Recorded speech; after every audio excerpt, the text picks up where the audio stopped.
আসসালামু আলাইকুম।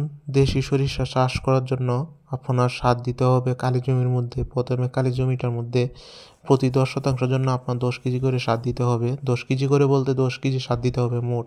ইউরিয়া, লাল সার এবং মাইটে সার এবং জৈব সার মিশিয়ে একসাথে করে কালি জমিটার মধ্যে সারটা দিয়ে আপনার তারপরে একটি চাষ করে নিতে হবে। সরিষা জমির জন্য এত বেশি চাষ প্রয়োজন নেই, একটি চাষ করলেই হয়, যেন গাছটা আর জন্মাতে না পারে। তাই আমরা একটি চাষ করে জমিটা প্রস্তুত করে নিচ্ছি। আর আমরা আজকে সকালবেলায়, খুব সকালবেলায় চলে আসছি। আমাদের পাওয়ার টিলার নেই, তো তাই আমরা আজকে সকালবেলায় চলে আসছি।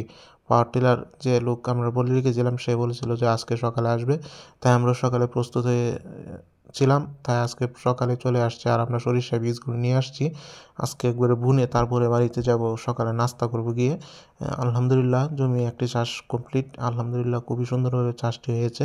এখন সরিষা দানাগুলো নিখুঁতভাবে আপনার বুনতে হবে, কারণ সরিষা দানাগুলো খুবই ছোটো, এগুলো হাতের ভিতরে থাকে না, আঙ্গুলের চিপা দিয়ে বের হয়ে যায়।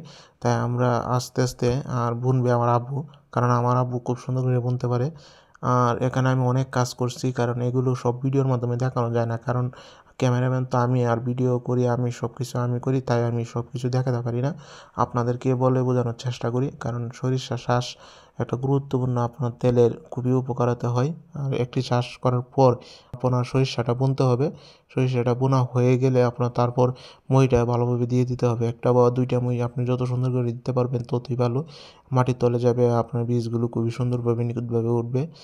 সকালবেলা বোনার কারণ হচ্ছে আপনার মাটিগুলো একটু ভিজে ভিজে থাকে, তাই সকালের বীজটা আপনার একটু ভিজে ভিজে হয়ে গেলে মাটি তো আর শুকাবে না, তাই বীজটা উঠতেও সময় নেবে না, তাই আমরা সকালেই বোনার চেষ্টা করি। আলহামদুলিল্লাহ বীজ বোনা শেষ।